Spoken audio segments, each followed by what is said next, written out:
Buenas noches. El día de hoy vamos a continuar con otro tema muy importante dentro de lo que es el área de hematología, que son las patologías oncológicas o oncohematológicas. Entre ellas vamos a empezar hablando de lo que son las leucemias. Cabe recalcar que las leucemias se dividen en dos de acuerdo al origen celular. Son las leucemias de tipo linfoide y las leucemias de tipo mieloide. El día de hoy vamos a hablar acerca de las leucemias linfoides, tanto agudas como crónicas. Eh, es muy importante que todos nosotros conozcamos la hematopoiesis, es decir, cómo es que se va formando cada una de estas células que se presentan a nivel de la sangre periférica. Todo empieza a nivel de la médula ósea, que principalmente se encuentra en los huesos a nivel de esternón y a nivel de ambas caderas. Todo comienza con una célula madre linfomieloide que a su vez se va a subdividir en dos, una unidad formadora de colonias de tipo linfoide, una unidad formadora de colonias de tipo eh, eritroide y granulopoyética. Estas, a su vez, se van dividiendo en diferentes tipos celulares. La unidad formadora de colonias de tipo linfoide se divide en dos, en una pro-T, en una pro-B. Estas, tras los diferentes estadios de maduración, van pasando a una pre-B o pre-T. Ambas luego posteriormente pasan a un linfoblasto, a un linfocito B maduro o un linfocito T maduro, que a su vez se va a pasar o va a madurar a un linfocito T4 y al linfocito T8, ¿no? Posteriormente, la línea Pro-B pasa al linfoblasto, posteriormente a un linfocito B, y esta a su vez va a terminar en una célula plasmática. La unidad formadora de colonia de los granulocitos, eosinófilos, monocitos, megacariocitos y de la serie eritroide tiene una célula en común. Posteriormente se va a ir dividiendo en cada una. La unidad formadora de colonias de los eritrocitos, posteriormente, tras la estimulación de la eritropoyetina, va a dar lugar al eritroblasto, seguido del eritroblasto basófilo, policromático, ortocromático, llegando a los reticulocitos y posteriormente al hematíe o glóbulos rojos. La unidad formadora de colonia de los megacariocitos llega a madurar lo que es el megacarioblasto, posteriormente al promegacariocito, el megacariocito granular, el megacariocito liberador de plaquetas y por último las plaquetas. La unidad formadora de colonia de granulocitos y monocitos tienen una en común que posteriormente se va a subdividir. La de los granulocitos pues va a estar como un mieloblasto, un mielocito, mielocito neutrófilo, metamielocito y neutrófilo encallado y posteriormente un neutrófilo segmentado, ¿no? En cambio de la unidad formadora de colonia de monocitos, parte de un monoblasto, madura un promonocito, posteriormente un monocito, y esta como última instancia tiene el macrófago. La unidad formadora de colonias tanto de eosinófilos y basófilos pues tiene la misma ciclo de maduración, pasando de un mieloblasto, un promielocito, mielocito, metamielocito, eosinófilo encallado y posteriormente el eosinófilo segmentado o el basófilo segmentado. Cabe recalcar que nosotros cuando pedimos un frotis de sangre periférica, lo que vemos a nivel periférico solo tendríamos que ver la presencia de los linfocitos, del eritrocito, las plaquetas, el neutrófilo segmentado, en algunas ocasiones neutrófilo encallado cuando hay un proceso infeccioso, monocitos, eosinófilos y basófilos. Las otras líneas celulares no deben verse en sangre periférica bajo ninguna condición, a excepción de alguna enfermedad hematológica propiamente dicha, ¿no? Pero en condiciones normales no deberían estar presentes. ¿Para qué nos sirve este cuadro? Pues básicamente para tratar de ver la fisiopatología de las leucemias, ¿no? Las leucemias, más adelante lo vamos a comentar, son proliferaciones de las células blásticas, es decir, que hay una alteración a este nivel, en la línea linfoide, a nivel del linfoblasto. Y en la de la línea mieloide hay una alteración a este nivel en la parte de los mieloblastos. Entonces, de esta manera nos va a permitir reconocer e identificar estos grupos celulares, ¿no? La leucemia linfoblástica aguda va a surgir de las células progenitoras en la médula ósea del sistema linfático, es decir, las células inmaduras, los linfoblastos, que es lo que más predomina tanto en médula ósea como en sangre periférica. Acá tenemos una foto de algunos linfoblastos. Acá tenemos los rojos que tienen la forma convexa con esa palidez central.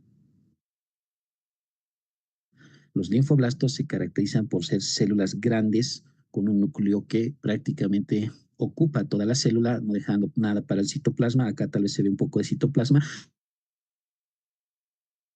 Además de que estas células se caracterizan por tener la presencia de nucleolos dentro de los núcleos, ¿no? Estas imágenes blanquecinas que se pueden ver acá, pues corresponden a los nucleolos,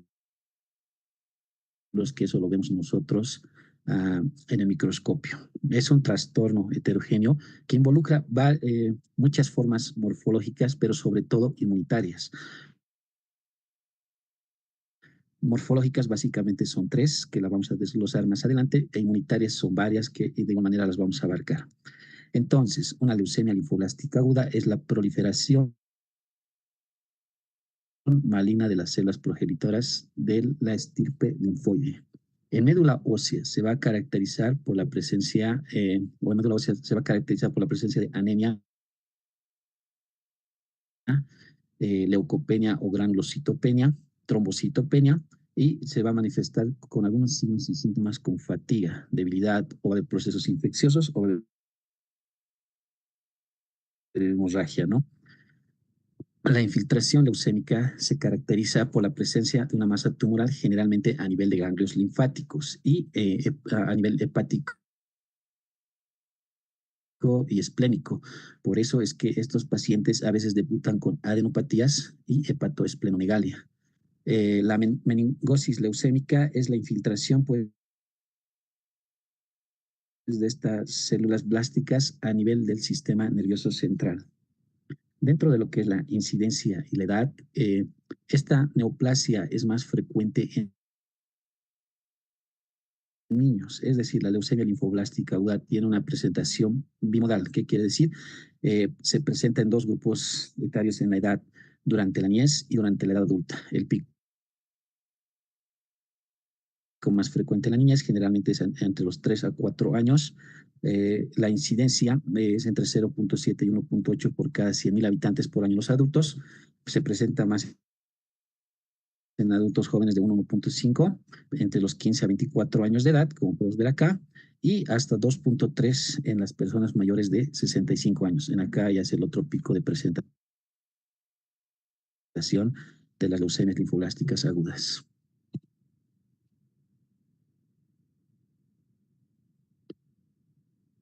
Bueno, vamos a continuar. Dentro de lo que es la etiología de la leucemia linfoblástica aguda, hasta el momento no se ha encontrado una causa directa a nivel mundial, pese a los diferentes estudios que se han realizado. Si bien algunas patologías oncológicas tienen una causa directa, por ejemplo, el cáncer de pulmón se ha visto relacionado al consumo de tabaco, en las leucemias o en las enfermedades oncohematológicas no hay una causa directa, no hay una causa que nos diga es por culpa de esto que se ha desarrollado la enfermedad, pero sí se ha evidenciado factores de riesgo. Por ejemplo, una herencia de ciertas enfermedades, la exposición a la radiación ionizante, la exposición a ciertas sustancias mielotóxicas,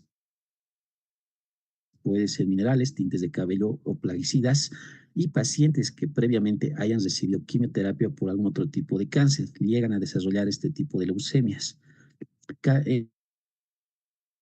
En nuestro medio se ha visto relación de acuerdo a la ubicación geográfica. Por ejemplo, pacientes que vienen o provienen de Tarija, que hayan desarrollado una leucemia u otra enfermedad oncohematológica, pues en estos pacientes es muy común por el uso de plaguicidas sin el cuidado respectivo que éstas ameritan. A nivel de Oruro y Potosí, lo que se ha visto más estas patologías en en las personas que trabajan en la minería o personas que viven cerca de los centros mineros, ¿no? Donde no hay una buena manipulación de las sustancias que se manejan en ese lugar. Y a nivel de La Paz, lo que se ha podido evidenciar es que principalmente en mujeres, pues la relación con los tintes de cabello. No hay un estudio que nos diga específicamente qué compuesto o qué metabolito de los tintes de cabello es la que causa esto, pero sí se ha visto esta relación, por eso a veces es bueno tratar de evitar algunas cosas o tratar de evitar la exposición a estas cosas, ¿no? Dentro de los trastornos congénitos que nos pueden hacer que los pacientes desarrollen la leucemia linfoblástica aguda, pues está el síndrome de Klinefelter, que es una afección genética que cuando un niño nace con una copia adicional del cromosoma X, se caracteriza por disminución en la masa muscular, en el vello corporal y hay una disminución tanto en el crecimiento testicular, ¿no? La anemia de Fanconi, que es igual una enfermedad rara, hereditaria, se presenta en un paciente por cada 350.000 nacimientos, es autosómico recesivo. Generalmente hay una mutación en los genes que están encargados de la reparación del ADN y posteriormente puede llegar a desarrollar una leucemia mieloide aguda o fallos en la médula ósea. El síndrome de Bloom, que se caracteriza por ser una enfermedad rara, es hereditaria, se caracteriza por rupturas en los cromosomas, principalmente está afectado el gen BLM y se caracteriza por una hipersensibilidad a la luz solar. La otra patología es la ataxia telangiectasia o síndrome de Luis-Barr, que es hereditaria, es autosómica recesiva, se caracteriza por la mutación del gen ATM que se encuentra en el cromosoma 11. Esta se caracteriza principalmente porque hay una alteración en el equilibrio, hay tambaleo al caminar, al sentarse, ¿no? Y la neurofibromatosis, que son los tumores tanto a nivel de cerebro como médula espinal, y el síndrome de Down, ¿no? Que es el cromosoma 21. Se ha visto mucha relación de que los pacientes que tienen síndrome de Down en un futuro un buen porcentaje llegan a desarrollar o bien una leucemia linfoide aguda o bien una leucemia mieloide aguda. Dentro de los trastornos congénitos, además, se ha visto que tanto en el Japón como en el Caribe, el agente etiológico para desarrollar una leucemia, linfoma de linfocitos T, es decir, de las células T, se ha visto asociado con el virus de leucemia de linfocitos T humano, que es el HTLV1, ¿no? En África se ha visto una relación de los pacientes que presentan la leucemia linfoma de tipo Burkitt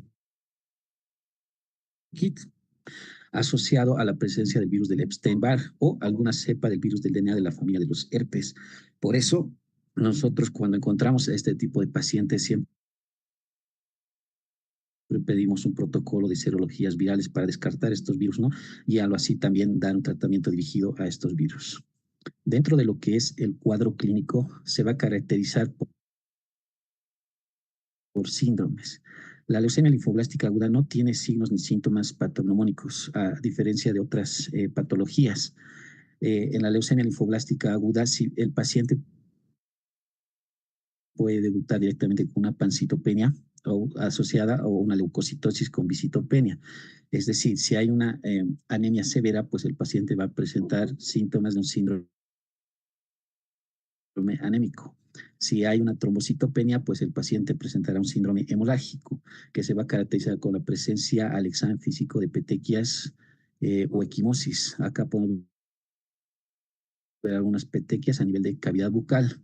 Se va a caracterizar por un síndrome febril. Esto porque los pacientes, si bien puedan tener una leucocitosis, recuerden que en su gran mayoría de estos son blastos, células que no van a servir y no van a cumplir su función. Es decir, estos pacientes están predispuestos a contraer infecciones y de esa manera pues presentar síndromes febriles. Un síndrome infiltrativo,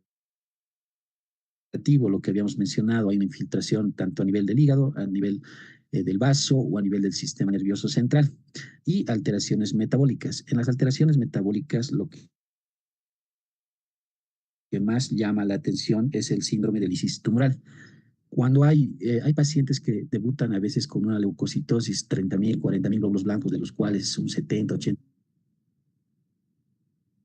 40% corresponden a blastos linfoides. Estos blastos son células débiles que prácticamente en la circulación se van rompiendo y van liberando ciertas sustancias al torrente sanguíneo, por lo que producen un cuadro que se llama síndrome de lisis tumoral, que se va a caracterizar por una hiperuricemia, una hiperpotasemia, hiperfosfatemia y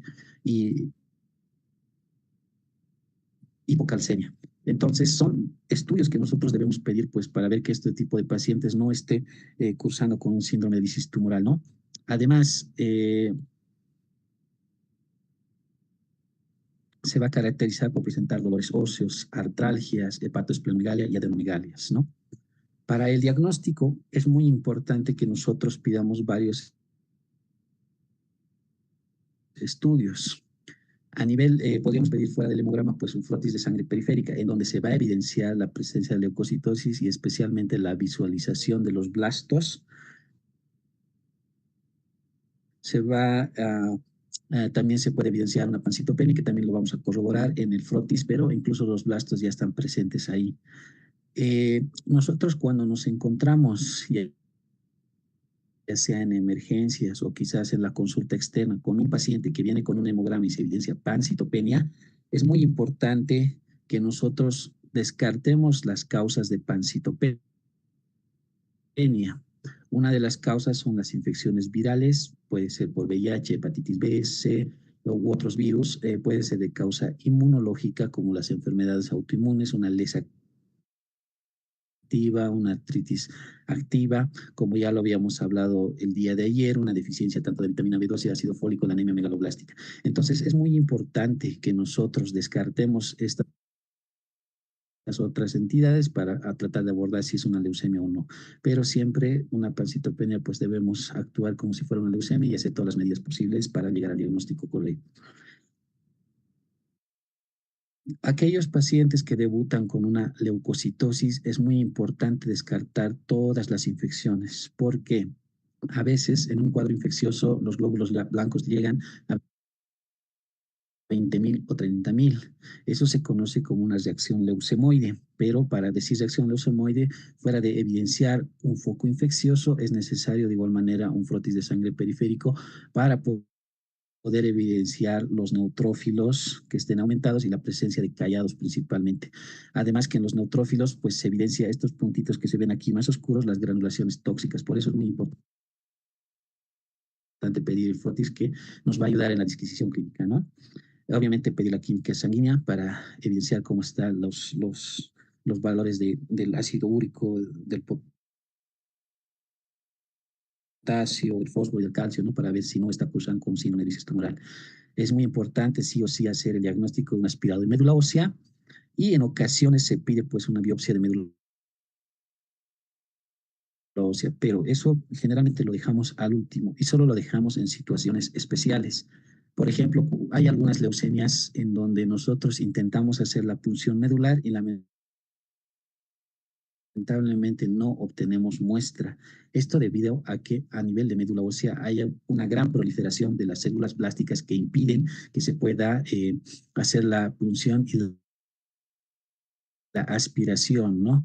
Por eso es que en algunas ocasiones sí o sí pedimos la biopsia, pero cabe recalcar que no es un estudio de primera instancia, debido a que una biopsia, pues en los mejor, en,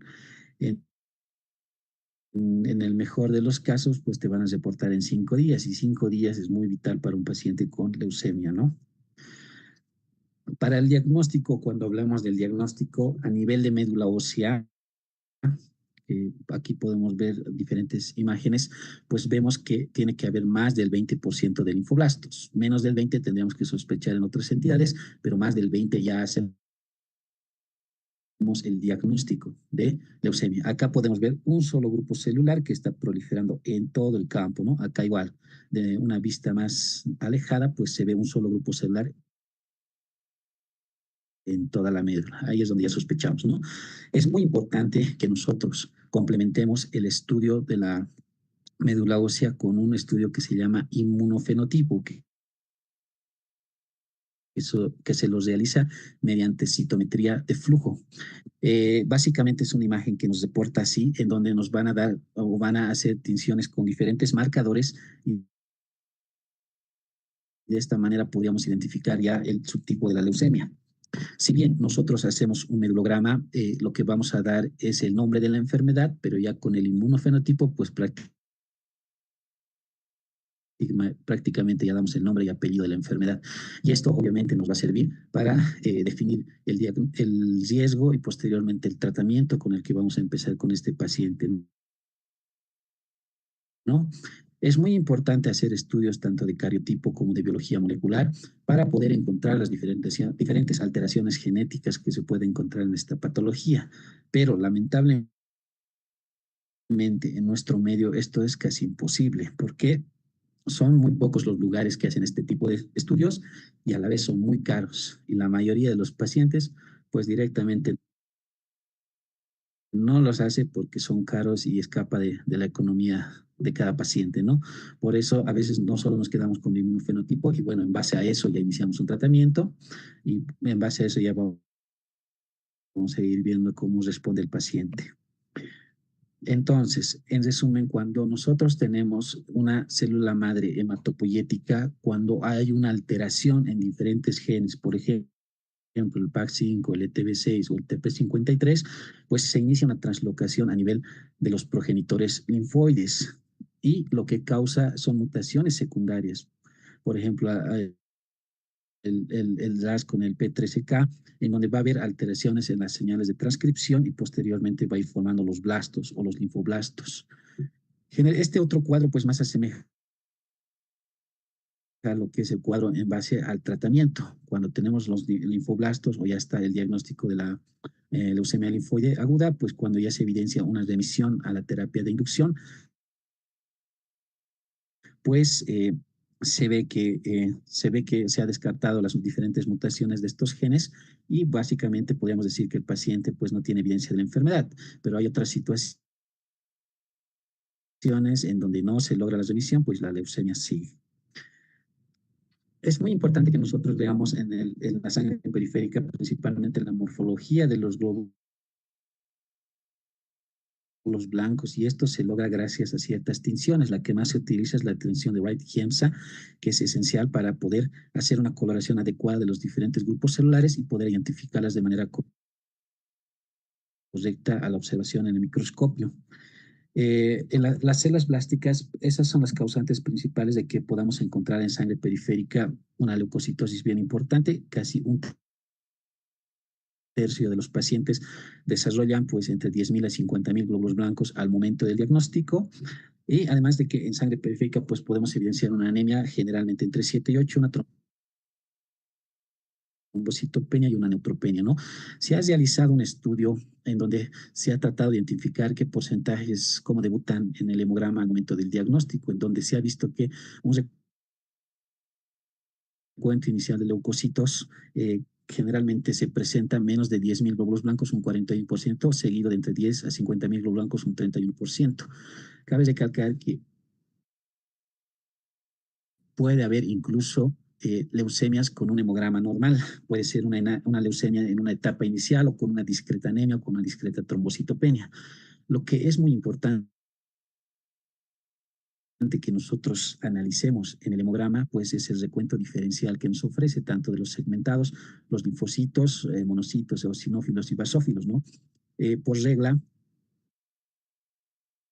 siempre los neutrófilos o segmentados son más que los linfocitos, ¿no? Pero si ustedes ven, qué sé yo, un paciente que ha venido con 8.000 glóbulos blancos y ven que los linfocitos son un 92% y los segmentados 8%, no, está pasando algo ahí y hay que investigar, ¿no? Y muchas veces nos encontramos con que es una leucemia. Por eso es muy importante, pues, ver todo lo que es el hemograma.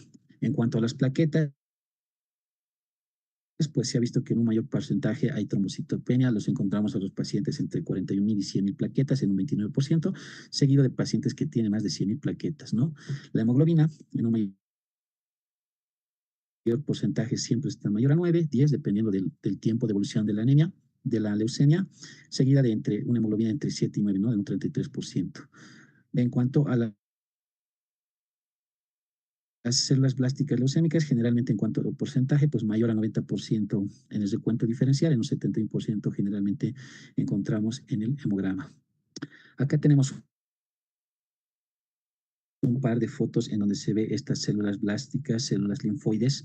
Como les dije en un principio, se caracterizan por ser células grandes con un núcleo que ocupa casi toda la célula, con un citoplasma escaso, un núcleo arriñonado, además con la presencia de nucleolos, que son estas imágenes medio blanquecinas que se ven, ¿no?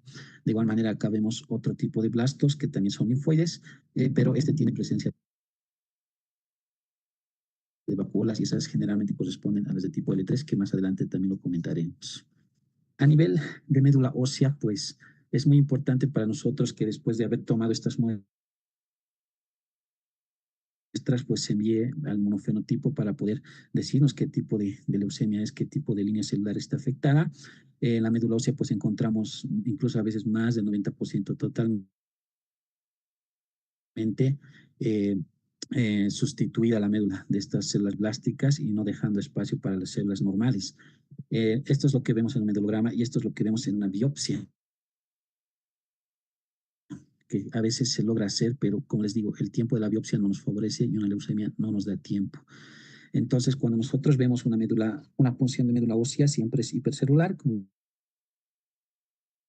les había dicho, y reemplaza todos los tejidos adiposos por infiltración de estas células. Acá vemos otra foto en donde se ven los blastos de aspecto linfoide, pero acá están combinados con la presencia de vacuolas en algunas que corresponden a la de tipo L3 y aquí hay algunas de tipo L2, ¿no? Es muy importante que nosotros al momento de diagnosticar a un paciente ya para el inicio y la valoración del tratamiento, hacer una punción lumbar. ¿Por qué? Porque en un porcentaje de pacientes pues se presenta infiltración de este nivel. Para esto es muy importante hacer un examen de líquido cefalorraquídeo. Y a estos pacientes, una vez que se les hace el examen de líquido cefalorraquídeo y de igual manera se manda a inmunofenotipo, pues ya aprovechando esa punción, empieza a recibir la primera, el tratamiento intratecal, ya sea en base a metotrexate, corticoides y citarabina, ¿no? Para poder iniciar un tratamiento de profilaxis al sistema nervioso central. Eh, a veces hay dos opciones que manejan algunos autores en cuando hacer la primera punción. Una es retrasar este examen hasta que logremos una remisión completa de la enfermedad con el tratamiento de quimioterapia y la otra opción es pues al inicio del tratamiento. Actualmente lo que más se maneja es al inicio del tratamiento y no esperar hasta la remisión, pero este procedimiento tiene ciertas limitaciones. Por ejemplo, cuando hay una trombocitopenia severa, menos de 20.000, pues no se recomienda hacer, cuando mayor a 20.000, pues ya podríamos hacer bajo ciertos riesgos, ¿no? No tiene que haber hemorragia clínica, o sea, por la trombocitopenia, y tampoco tiene que haber una leucocitosis marcada.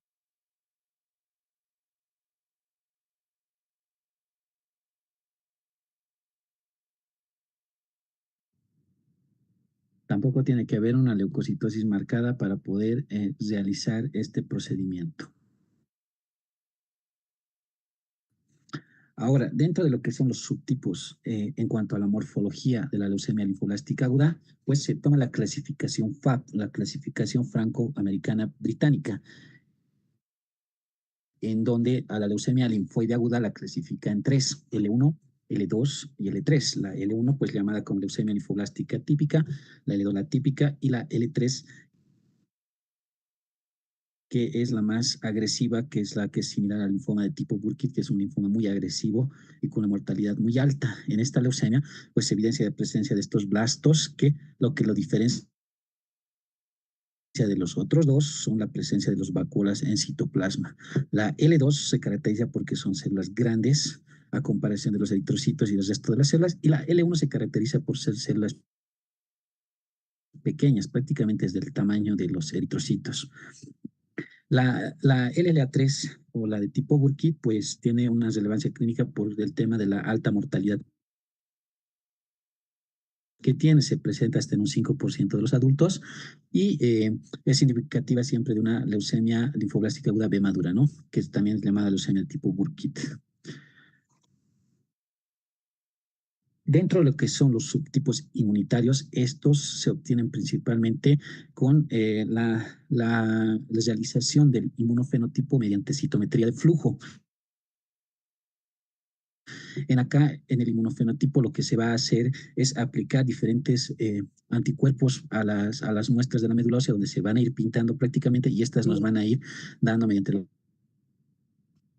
computadora qué líneas celulares están afectadas. Entonces se va a teñir con el anticuerpo monoclonal. Dentro de lo que son las leucemias linfoides agudas B, se dividen en B común, ProB, PreB y de la linaje B. Para estos de la línea B utilizan como los marcadores de esos anticuerpos monoclonales el HLA-DR, TDT, el CD19, CD79 y el CD22. Según se vaya tiñendo pues van a ir reportando qué tipo de línea celular está afectada. La ProB es una de las menos comunes en un 12% en el cromosoma 411. Hay una mutación en los genes AF4 y el FLT3 y se caracterizan por una leucocitosis, incluso llegando a más de 100.000. Entonces, es muy importante pues tratar de hacer este estudio para poder ver con qué grupo celular estamos afrontando, ¿no? La LLAB común, que es la más común, prácticamente el 50% de todas las leucemias, se caracteriza porque su marcador es el CD10 positivo, hay una translocación en los cromosomas 922, en el 34 y 11 también, y se caracteriza porque tiene el gen de fusión BCR-ABL, que más adelante se va a explicar en qué consiste, ¿no? Se presenta más en mayores de 50 años, en un 24%. La PreB se caracteriza porque además del CD10 está marcado el otro anticuerpo monoclonal, que es el CILG, en un 11%, también en una translocación de los cromosomas 922 y 119, y se caracteriza por una mutación en el gen PBXE2A. La otra línea de, de la leucemia linfoide de la estirpe B es la LLAB madura, que de igual manera está positivo el CD10 y además el SIC también está positivo. Su frecuencia es un 4%. Hay las translocaciones del cromosoma 814, 28 y 822. Se presenta generalmente en pacientes mayores de 55 años. Hay un compromiso orgánico importante, había una hepatosplenomegalia, y generalmente en este tipo de leucemia pues sí hay una infiltración a nivel del sistema nervioso central. El otro grupo de leucemias, pues prácticamente el resto de las leucemias linfoides son las de la línea T, que representan el 24%. Acá están básicamente la ProT, la T cortical y la T madura. Estas no tienen un marcador específico de cada uno, generalmente sale el CD2, CD1A, el CD3 positivos, ¿no? La incidencia, la más frecuente es la T cortical en un 12%. Dentro de lo que la leucemia linfoblástica aguda del linaje B, pues es uno de los más frecuentes, como lo habíamos dicho, casi el 70%. Tiene un antígeno en este tipo de patología, que es la glucoproteína GP100 o CD10. La LLA pre-B o LLA temprana se va a caracterizar porque tiene una expresión de la inmunoglobulina citoplásmica. En la LLA-B madura, pues van a expresar antígenos superficiales de los linfocitos B maduro, incluido esta que es el antígeno de la SIG-M, ¿no? La ProB es positivo para el TDT o desoxirribonucleótido transferasa terminal y el CD19. En cambio, en el linaje de los linfocitos T corresponde el 25% de todas las leucemias linfoides. Se caracterizan por presentar antígenos como el GP40, CD7, el CD3 citoplásmico, el receptor roseta CD2, el antígeno T6 de timocito cortical. Entonces, según estos marcadores, nosotros vamos a poder diferenciar entre una LLA temprana, cortical o tímica, ¿no? Otro grupo de leucemias que se encuentran en médula ósea y es menos frecuente son las leucemias bifenotípicas o mixtas, que quieren decir que cuando se le hace un inmunofenotipo, pues muestra marcadores positivos, tanto para la línea T como para la línea B. Entonces, hay cierto porcentaje y obviamente este tipo de pacientes tiene un mal pronóstico a comparación de los otros dos, ¿no? Dentro de lo que es el análisis citogenético molecular, pues siempre debería realizarse en todos los casos un cariotipo específico para buscar principalmente las anormalidades cromosómicas. Pero como les repito, en nuestro medio lamentablemente no es tan accesible esto debido al costo que conlleva este estudio. Para el diagnóstico, pues es importante la citogenética mediante FISH o PCR, ¿no? Y estas nos van a permitir detectar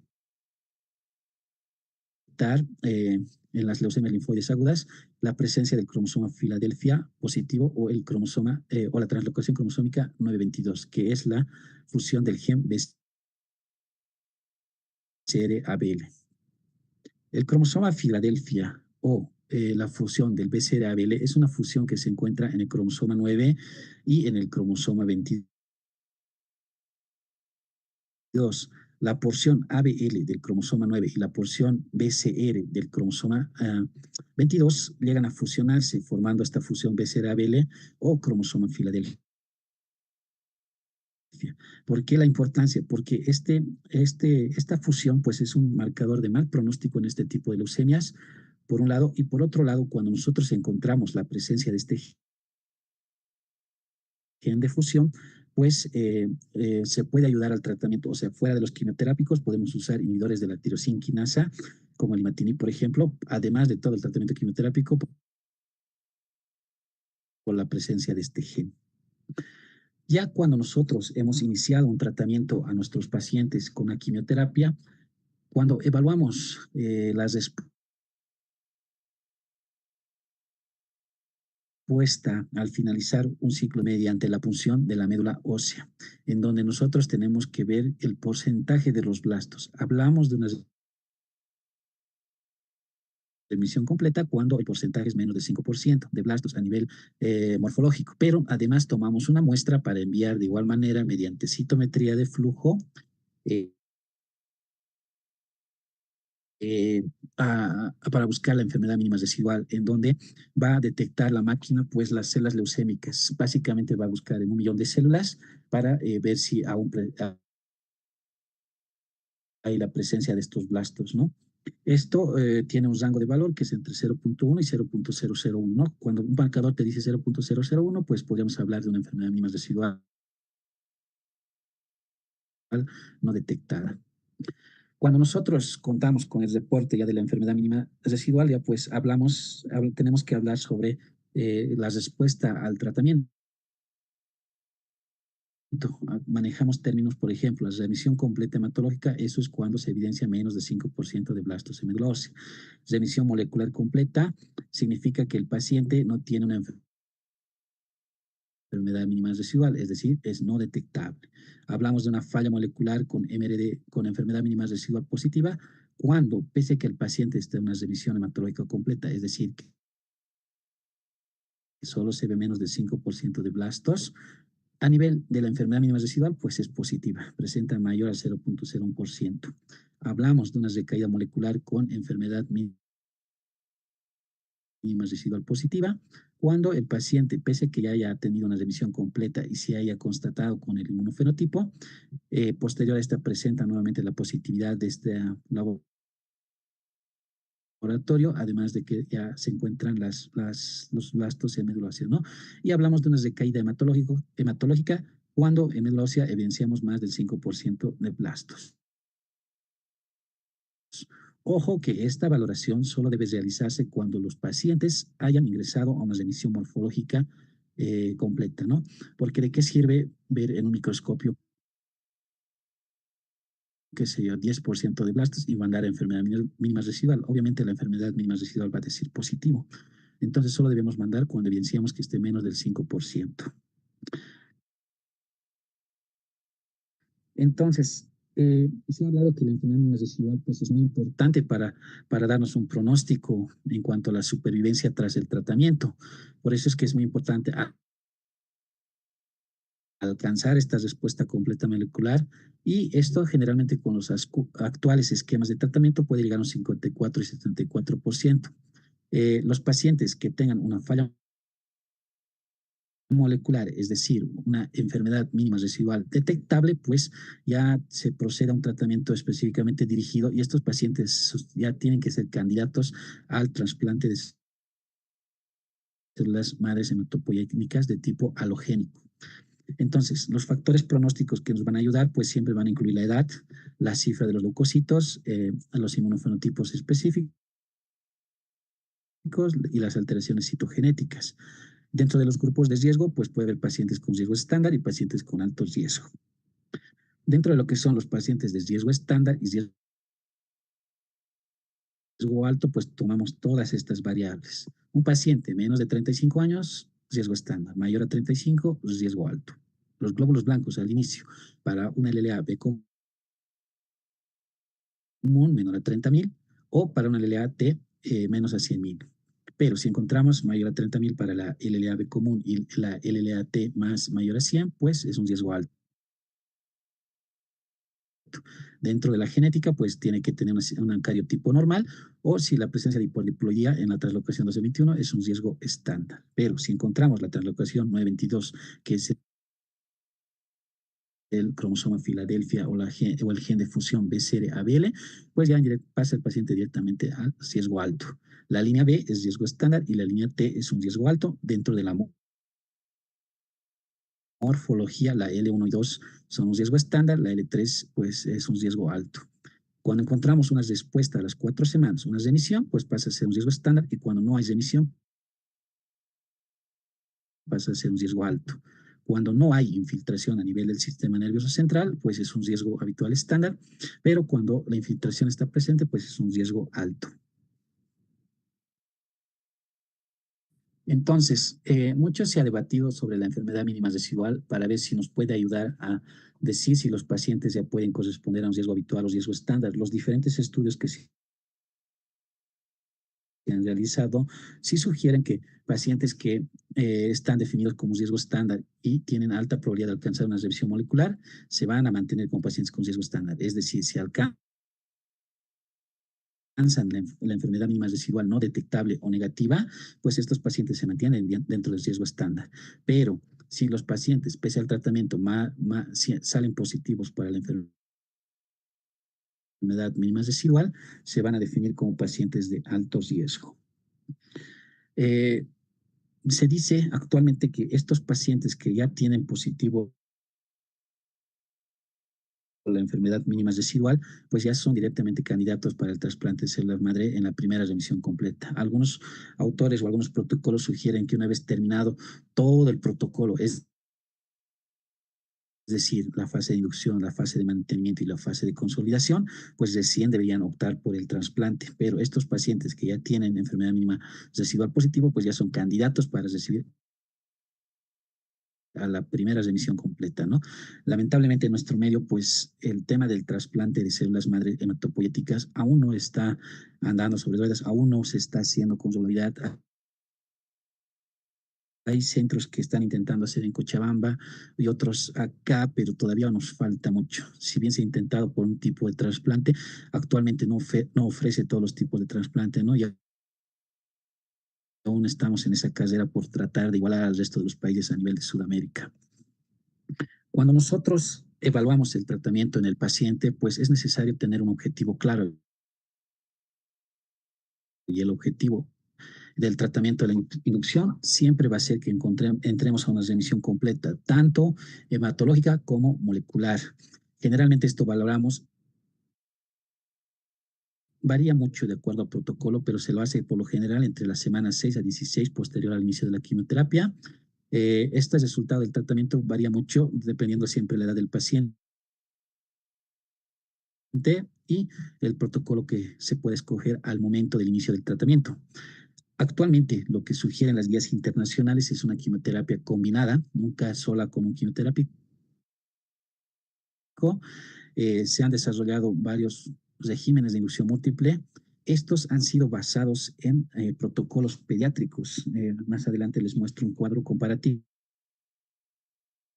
en donde se ha estudiado o intentado crear protocolos para adultos, pero actualmente los protocolos que se han diseñado para el pediátrico se adaptan para adultos y se han obtenido mejores tasas de respuesta. Se sugiere siempre la quimioterapia intentacal y dentro de los protocolos de tratamiento más usuados actualmente son estos, que son abreviaciones de los quimioterapias que usan el Percevat, el GRAL, el GADLA, el BFM, eso siempre se estudia o se analiza de acuerdo a todos los estudios solicitados y en especial el inmunofenotipo. Y siempre tenemos que ver la opción de trasplante, ¿no? Una vez que hayamos logrado la remisión completa en este tipo de pacientes. Entonces, nosotros cuando tenemos ya, según el grupo de riesgo de estos pacientes, cuando hablamos de un grupo de riesgo bajo, pues podríamos dar un esquema convencional, pero cuando ya es un grupo de riesgo promedio intensificado y cuando es alto, muy alto, pues ya se debe pensar en trasplante.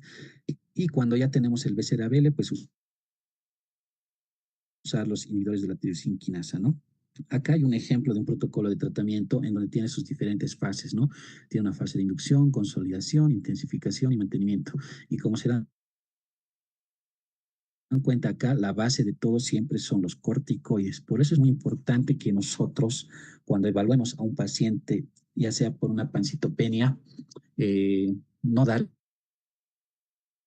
corticoides por nada del mundo, porque podemos alterar la morfología al momento del diagnóstico y obviamente llegar a un diagnóstico erróneo, ¿no? La fase de inducción está asociada a la vincristina, asparaginasa, antraciclinas y la quimioterapia intratecal que está recomendada en todas las fases, ¿no? Ya posteriormente se usa dosis altas de methotrexato, dosis bajas de citarabina, volvemos a la vincristina, las paraginas. Entonces son protocolos que están desarrollados para administrar cada día. Por ejemplo, día 1 tiene que recibir intestino, día 2 asparaginas. Entonces, esto principalmente debido al ciclo celular, porque cada quimioterápico actúa en diferentes sitios del ciclo celular. Los tratamientos que actualmente tenemos, pues básicamente han sido inspirados en los protocolos pediátricos. Ya que nos ofrece una mayor intensidad farmacológica, tiene como bases los corticoides, la vincristina, la esparaginasa. Estos tratamientos también van dirigidos contra el sistema nervioso central y se ha observado tras los estudios que tienen tasas de remisión completa altas, incluso del 93%, una tasa de supervivencia general del 70% y una tasa de supervivencia a 5 años del 70%. Se ha visto que en pacientes adultos con una quimioterapia sola, pues la supervivencia general no es mucha, apenas llega al 50-70% en pacientes con riesgo estándar y en pacientes con riesgo alto, pues es mucho más bajo la supervivencia general. También ya posterior al trasplante de las células madre halogénicas, pues los pacientes con alto riesgo llegan a supervivencia general del 50%. Incluso para ellos, pues el trasplante no ofrece una opción de curación de la enfermedad, solo nos da una chance más para ver si podemos controlar la enfermedad. Ya en el anciano, pues es otra la visión, porque un anciano no tiene, por la edad misma, pues generalmente ya no son candidatos a una quimioterapia de alta intensidad, por lo que ya se evitan medicamentos, por ejemplo, las antraciclinas o los alquilantes. Esto debido a que tiene mayor relación en la eliminación y obviamente el metabolismo, por lo que el corazón sufre, ¿no? Por eso es que nosotros cuando vemos a este tipo de pacientes solicitamos una valoración cardiológica para ver principalmente la fracción de eyección del ventrículo izquierdo. En este tipo de pacientes, cuando se hace un tratamiento menos intensivo, se ha logrado tasas de remisión completa del 73%, pero se ha podido evidenciar que hay muertes tempranas llegando al 13%, es decir, que fallecen con la quimioterapia. Al final, la supervivencia general alcanza el 42%. Entonces, dentro de los diferentes estudios que se han realizado a lo largo de los años, los protocolos que han sido derivados de la parte pediátrica, se ha hecho un estudio, 6 en total, en el periodo del 2008-2015, donde se han analizado 800 pacientes. El promedio de edad ha sido 27 años. Se ha observado una tasa de remisión completa del 93%, una muerte temprana por 5% por diferentes causas, además de la quimioterapia, y una supervivencia general del 70%. Con protocolos que se han diseñado para el adulto propiamente dicho, se ha hecho un estudio entre el periodo de 98 al 2016, un total de 20, se han analizado 7.961 pacientes, donde se ha visto que el promedio de edad es de 32 años, han alcanzado una tasa de remisión completa del 84%, pero ha habido mayor porcentaje de muerte temprana y la supervivencia general pues es mucho menos que la pediátrica. Por eso que nosotros recomendamos siempre protocolos adaptados de la edad, de la parte pediátrica, ¿no? Y en el protocolo para ancianos, pues de igual manera se han hecho diferentes estudios, tanto quimioterapias paliativas como intensivas o específicamente por edades, donde se ha visto que los paliativos prácticamente ya las supervivencias generales alcanzan exagerando a los 7 meses, ¿no? Esto de la supervivencia general se habla en general a los 5 años, ¿no? Pero en el tema de paliativo, pues apenas alcanza el 7%. En los intensivos apenas llega al 14% y en los específicos por edad 42%. Por eso es que en los pacientes ancianos es muy difícil tratar este tema por el mismo hecho de la edad que no nos favorece durante la administración de la quimioterapia. En cuanto al mantenimiento de este tipo de pacientes, pues están asociados de acuerdo a los diferentes protocolos, pero se toma como fármacos base la mercaptopurina, el metotrexato, y a veces varía de acuerdo al protocolo la duración entre 2 a 2.5 años. A veces nosotros,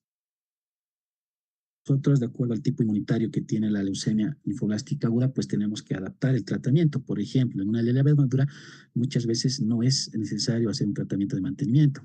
En la LLAT o del linaje B, es necesario, sí, el tratamiento de mantenimiento porque hay una recaída hasta 2.5 años después. Y en los pacientes con presencia del cromosoma Filadelfia positivo, siempre debemos incluir en el protocolo los inhibidores de la tirosina. Incluso cuando se hace el trasplante, hay que continuar con estos medicamentos y debemos guiarnos siempre con la evaluación de la enfermedad mínima residual y la detección cuantitativa mediante PCR del gen de fusión BCR-ABL, esto para ver modificar el tratamiento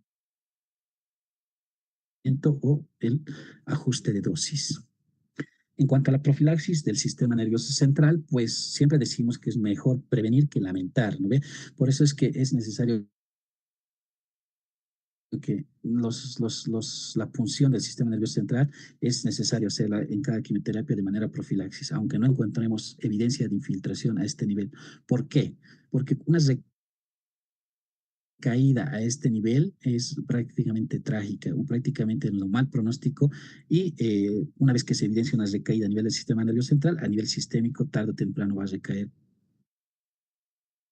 Por eso es muy importante tratar de evitar eso, ¿no? Entonces siempre se da un tratamiento intratecal en pacientes que ya han sido, digamos, tienen una recaída a nivel del sistema nervioso central. También ya se opta por tratamiento de radioterapia craneal. Se recomienda una dosis de 18 a 24 Gray en 12 fracciones, siempre y cuando se haya comenzado el tratamiento 16 días después, ¿no? Se da dosis de cometrexato, citarabinas y glucocorticoides, ¿no? Y siempre es mediante punción lumbar.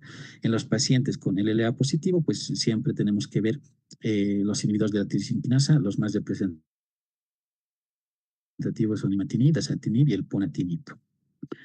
En el tratamiento de la enfermedad o la recaída a nivel del sistema nervioso central se ha visto que se presenta de 10 a 15% en las LLA maduras y un 10% en las LLA de tipo T, ¿no? Y lo habíamos mencionado, hay que dar metotrexato, algunos protocolos sugieren 2 veces, otros sugieren 3 veces por semana. Hay que dar la citarabina y los corticoides, si bien puede ser hidrocortisona o dexametasona. Entonces, es muy difícil tratar cuando hay una recaída a nivel del sistema nervioso central. Y en este tipo de pacientes, pues el trasplante es lo que más nos puede prometer una opción de curación en este tipo de pacientes. Actualmente se sugiere ya a manera de consolidación de los diferentes protocolos iniciar el trasplante de células madres hematopoyéticas, ¿no? Eh, Durante la recolección del donador, pues ya se sugiere actualmente ya no recolectar de médula ósea las células madres, sino de sangre periférica. Eso bajo estrictos protocolos con factores estimulantes de colonias que se le administra días antes al donador y posteriormente se obtiene eh, las células madres hematopoyéticas del donador mediante el proceso de aféresis. Entonces, el trasplante se va a recomendar para pacientes con una enfermedad mínima residual persistente o pacientes con alto riesgo, ¿no? Y pese a esto, pues la tasa de supervivencia no es más del 50%. En pacientes que tienen ya recaídas de la la leucemia linfoblástica aguda, pues sí o sí tendría que ver con una opción de curación de trasplante de células madre, ¿no? No se recomienda generalmente el trasplante de células madre en la primera remisión, es decir, nosotros cuando administramos la quimioterapia y tenemos la fase de inducción y logramos la remisión hematológica y molecular, pues no se recomienda darle el trasplante en ese nivel. Siempre se recomienda cuando se finaliza todo el protocolo de tratamiento, es decir, la fase de inducción, la fase de consolidación, la fase de intensificación y la fase de mantenimiento. Ya después de eso, pues los pacientes son evaluados para ver si son candidatos para el trasplante de médula ósea. En los pacientes que son LLA Filadelfia positivo, solo se realiza el trasplante cuando la enfermedad mínima residual es negativa y el BCR-ABL tampoco no es detectable. Hay muchos tratamientos que están específicamente dirigidos, ¿no? Por ejemplo, como lo habíamos dicho, los inhibidores de la tirosina quinasa. Estos pacientes constituyen alrededor del 25% de todas las leucemias linfoblásticas agudas que van a presentar esta alteración. Con el imatinib se han logrado tasas de respuesta entre 80 y 90% y la supervivencia aumenta de ser 50% incluso 60%. Entonces, en estos pacientes se recomienda que ya cuando tienen un riesgo alto, pues el trasplante de células madre halogénicas es la primera opción, ¿no? Para ver cuando alcancemos una remisión completa y se usan los inhibidores de tirosina quinasa. Actualmente está el imatinib, dasatinib, elotinib, bosutinib, o cuando tenemos otras opciones de cuando pues, aún se evidencia en el PCR la presencia del ABL o el ABL2, pues podremos usar el dasatinib, o si se evidencia la mutación del gen JAK2, pues podremos usar el ruxolitinib. Otras opciones de tratamiento son los anticuerpos monoclonales. Se ha visto durante los últimos años en diferentes estudios que se han realizado que a los pacientes que en el inmunofenotipo nos marca CD20 o CD22, asociar anticuerpos monoclonales al tratamiento pues nos ofrece mejores tasas de respuesta. Por ejemplo, pacientes que presentan el CD20, existe el anticuerpo monoclonal anti-CD20 que es el rituximab. Y este generalmente tiene una indicación preferencial en pacientes con el leucemia linfoma de tipo Burkitt, ¿no? Si presenta el CD22, pues podríamos usar el inotuzumab o el ozogamicina, ¿no? El epratuzumab también. Entonces, son anticuerpos monoclonales que están dirigidos específicamente para un marcador, que si nosotros añadimos estos medicamentos al protocolo que estamos usando, pues obtenemos mejores tasas de respuesta. El otro grupo pues son los anti-CD19, lo que usamos es el blinatumomab. Esto se ha visto que ha sido muy efectivo en pacientes con una enfermedad mínima residual detectable y posterior al tratamiento de este anti-CD19, pues se ha alcanzado incluso un 80% ya de negatividad, ¿no? Entonces, en las tasas con el tratamiento fueron de incluso de 43% la tasa de respuesta y con la enfermedad mínima residual llegó al 82%. Entonces, en esta imagen podemos ver que a nivel del linfocito B, del linfoblasto, cuando estas presentan los marcadores como CD20, CD19, CD22 o la translocación 922, pues ya podemos usar diferentes opciones de tratamiento para atacar directamente esta formación de grupos celulares, ¿no? Si es CD20, el rituximab, el ofatumumab, si es CD19, el blinatumomab, si es CD22, el epratuzumab, y si es el CD38, el daratumumab. Pacientes que tienen el cromosoma Filadelfia positivo, los inhibidores de la tirosina quinasa. Otra opción de tratamiento actualmente en las leucemias linfoides agudas, pues están los linfocitos T con receptor para antígeno quimérico, o los llamados CAR-T. Estas están dirigidas contra el CD19 específicamente, pero se ha visto que el tratamiento con estos linfocitos T pueden llegar a ser muy tóxicos. Pueden presentar fiebre, hipotensión, confusión, delirio. Entonces, es muy importante evaluar en qué pacientes podemos optar por esta opción de tratamiento y en quienes no. Actualmente en nuestro medio no tenemos disponible esta opción de tratamiento. Muy bien, más adelante vamos a pasar al sector de preguntas. Ya habiendo hablado de la leucemia linfoide aguda o linfoblástica aguda, pues vamos a pasar a la leucemia linfocítica crónica, que es una entidad totalmente diferente a la anterior. Se va a caracterizar principalmente por la presencia de linfocitos en sangre periférica, pero estas tienen una morfología totalmente normal. Entonces, a nivel de médula ósea, recordando la primera imagen, vemos que cuando sale de una unidad formadora de colonia de linfocitos, pues parte una célula linfoide, linfoblasto, la linfocitos B, linfocitos T. La leucemia linfocítica crónica, pues parte de los linfocitos B y a este nivel es pues la alteración para que se desarrolle esta patología. La leucemia linfocítica crónica, pues es una proliferación monoclonal de los linfocitos B maduros. Se va a definir por el número absoluto de linfocitos en sangre mayor a 5.000, es decir, no los glóbulos blancos, sino los linfocitos.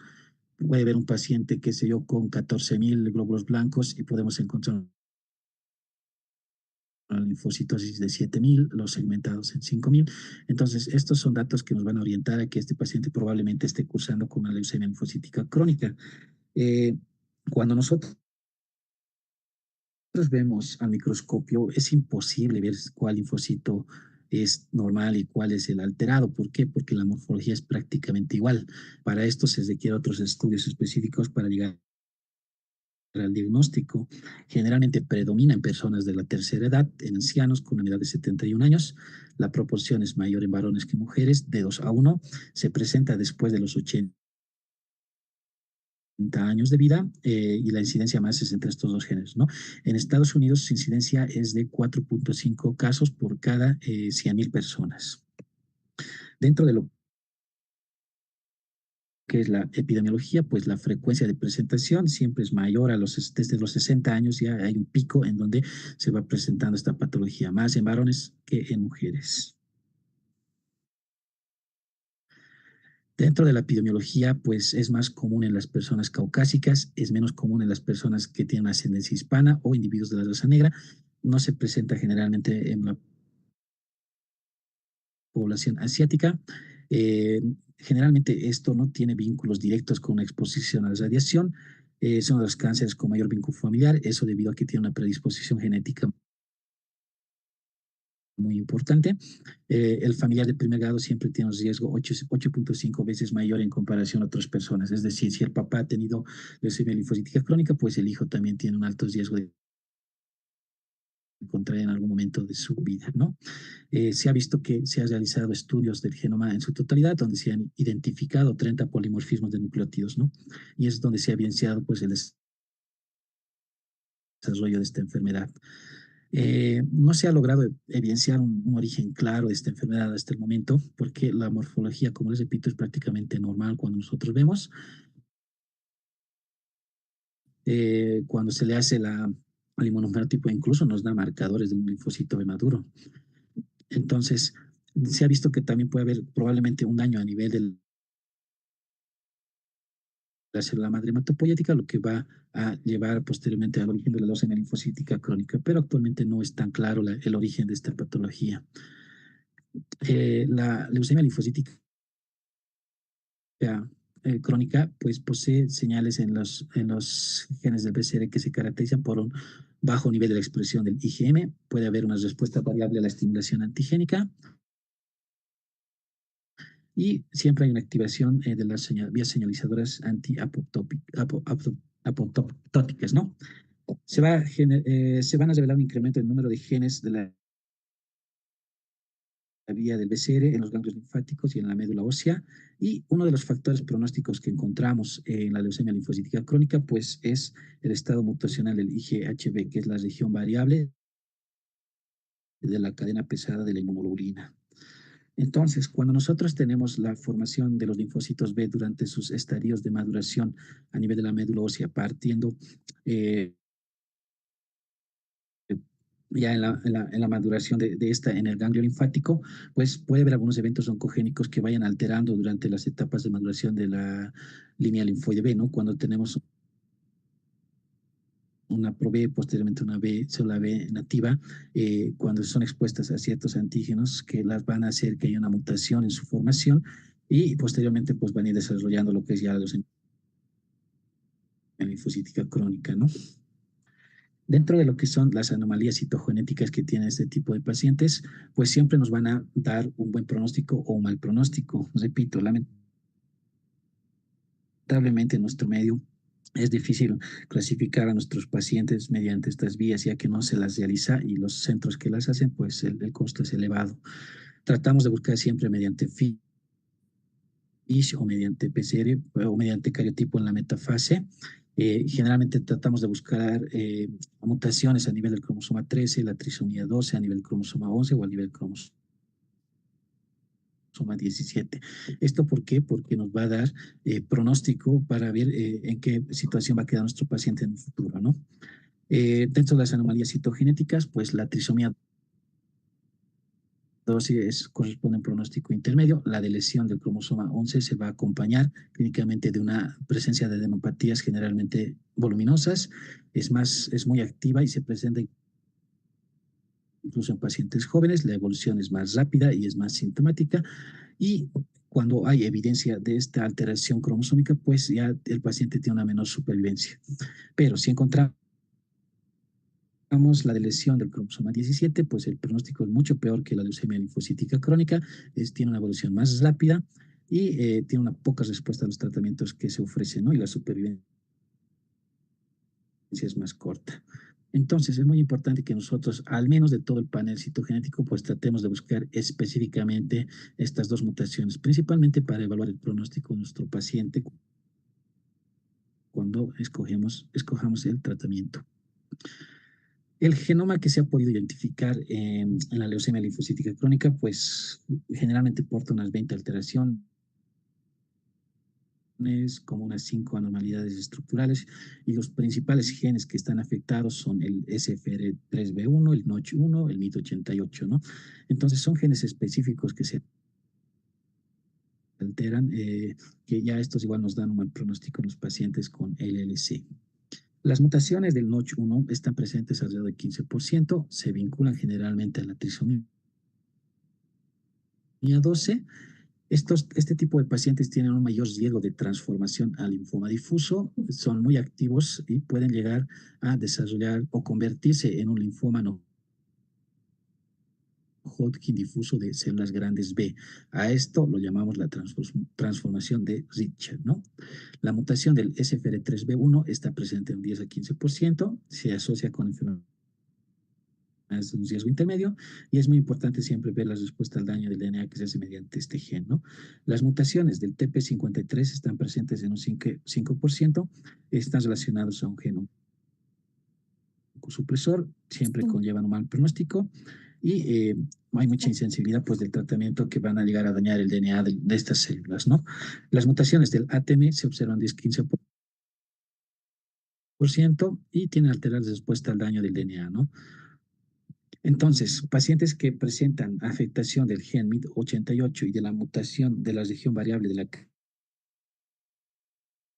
cadena pesada de la inmunoglobulina, pues generalmente se acompañan de un pronóstico más indolente, es decir, más malo, ¿no? Dentro de lo que es la patogénesis de los eventos que pasan a nivel de la leucemia linfocítica crónica, pues como lo habíamos dicho, hay una estimulación antigénica, generalmente por estas mutaciones, las anormalidades de lesión del 13, del 11 y del 17 del cromosoma, además de mutaciones en el gen SFR3B1, NOTCH1, MYD88. Entonces, eso es lo que nos ayuda a desarrollar pues la leucemia linfocítica crónica, ¿no? La leucemia linfocítica crónica pues se va a caracterizar por esa desregulación del sistema inmunitario normal, van a haber presencia de células inmunitarias malignas, en el sistema inmunitario pues va a haber un disminución de las proteínas, disminución de la actividad del complemento, defectos cualitativos de los neutrófilos, defectos funcionales de las células citolíticas naturales, ¿no? Y en la deficiencia del sistema inmunitario adaptativo, pues se ve que en los linfocitos TCD4 puede haber un agotamiento de los fenotipos del linfocito B, se producen cambios físicos en el citoesqueleto de estas células, pues pierden la capacidad de respuesta a patógenos y induce la expansión de las citocinas inmunosupresoras como la interleucina 10. En la LLC, los monocitos M2 pues se van a diferenciar en un tipo de macrófago que puede resultar una célula de Sertoli. Esta puede estar estimulando la supervivencia al secretar quimiosinas y citocinas que van a intensificar su migración y la activación. Todo esto por una desregulación en el sistema inmunitario humoral, y esto se observa en pacientes con hipogamaglobulinemia en un 85%. Cuando nosotros analizamos al paciente con una leucemia linfocítica crónica, es muy importante pues realizar el estudio de inmunofenotipo, en donde realizan diferentes marcadores para poder ver si está presente estos marcadores, ya sea en la línea B o en la línea T, ¿no? Cuando nosotros tenemos CD19, 20, 22 y 23 positivo, pues podríamos estar hablando de la LLC, de la línea B. De la línea T, pues el CD5 es un marcador que nos orienta hacia ese lado, y en algunos pacientes pues presentan una inmunoglobulina superficial capa Holanda, que de igual manera se los realiza mediante el inmunofenotipo. El cuadro inicial de este tipo de patologías, pues generalmente muchos pacientes son asintomáticos. Básicamente es un hallazgo incidental en este tipo de pacientes. Nosotros vemos a los pacientes y se observa que acuden a la consulta por otras cosas, por otras patologías. Una vez que les realizamos el hemograma, nos sorprendemos al ver esa linfocitosis, y ya después completando el tratamiento, pues nos encontramos ante un paciente con LLC, ¿no? Pero hay algunos datos que nos puedan orientar a eso. Primero, puede haber adenopatía o esplenomegalia, entonces por eso es muy importante la valoración del hemograma. Cuando aparece adenopatías, esplenomegalia como un cuadro inicial, pues nos puede sugerir también un linfoma, linfocitos pequeños, microlinfocíticos. Estas se caracterizan por tener un origen hístico y no precisamente en médula ósea. Por eso es muy importante que ante una adenopatía, que lo vamos a hablar, adenomegalias en la siguiente clase, cuando lleguemos al linfoma, es muy importante pues la realización de la biopsia. Los pacientes que cursan con una linfocitosis de linfocitos B monoclonales, pues no precisamente cumplen los criterios de LLC en cuanto al inmunofenotipo, ya que en sangre periférica no muestran estos signos acompañantes, ¿no?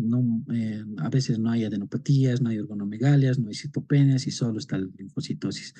Generalmente presenta una prevalencia de 12%, es más común en los varones. Se van a caracterizar por presentar un inmunofenotipo similar al LLC, casi en un 75%. Es un cuadro atípico que puede presentar CD23 negativo o CD20 positivo, y no presenta CD5. En cuanto al recuento del número de células, pues generalmente tienen menor a 5.000 los linfocitos B en el hemograma.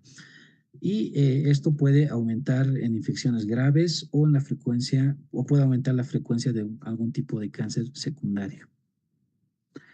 Dentro de las complicaciones de la leucemia linfocítica crónica está la progresión, que pueda progresar a otra enfermedad o pueda transformarse a otro tipo de patología oncomatológica. Las infecciones, ya que estos pacientes tienen más linfocitos que neutrófilos, entonces están más predispuestos a contraer infecciones, a contraer cánceres secundarios, tener alguna complicación autoinmunitaria o la transformación a un linfoma, que es lo que más se presenta. Cuando ya un paciente presenta infecciones, pues puede llegar a presentar 30-50% de fallecimientos en estos pacientes. Se ha recomendado actualmente utilizar la profilaxis contra la neumocistis jirovecii, además de una profilaxis antiviral, y ya se recomienda pues la vacunación a estos pacientes contra la gripe, la influenza, la neumonía neumocócica, esto para poder prevenir estas patologías posteriormente, ¿no?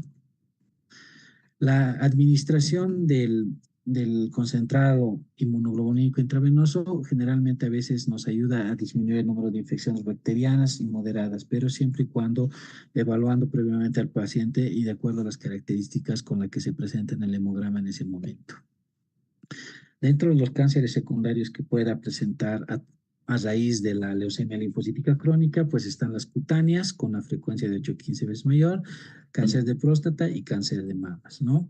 En esto se ha visto, en este tipo de pacientes se ha visto muchos factores que aumentan el riesgo, por ejemplo, la edad avanzada, el sexo masculino, la concentración elevada de la beta-2 microglobulina, la concentración alta de la lactato deshidrogenasa, nefropatías crónicas o quimioinmunoterapias que hayan recibido previamente por alguna otra patología.